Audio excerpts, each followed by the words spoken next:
Group 1 అక్రమాలు కప్పిపుచ్చుకునేందుకే mega డీఎస్సీపై YCP దుష్ప్రచారం చేస్తోందని మంత్రులు మండిపడ్డారు.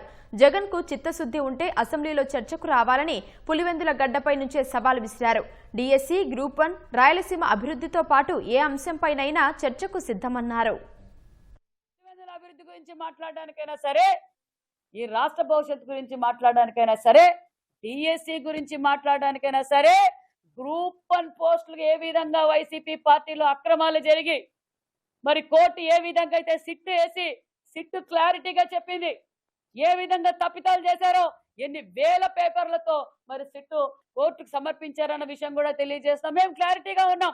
ఏ దాని మీదైనా చర్చించడానికి పులివెందల గొడ్డల పార్టీ అధ్యక్షులకి, పులివెందల శాసనసభ్యులకు మేము అవకాశం ఇవ్వడానికి క్లారిటీగా ఉన్నాం. డిఎస్సి సక్సెస్ అయింది.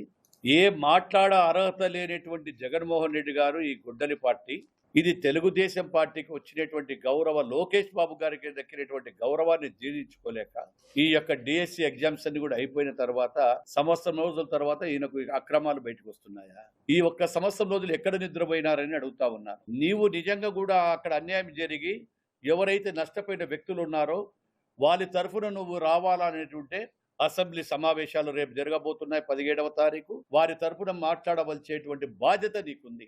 రండి, రాయలసీమ మీద కూడా మాట్లాడదాం, ఇరిగేషన్ ప్రాజెక్టుల మీద మాట్లాడదాం.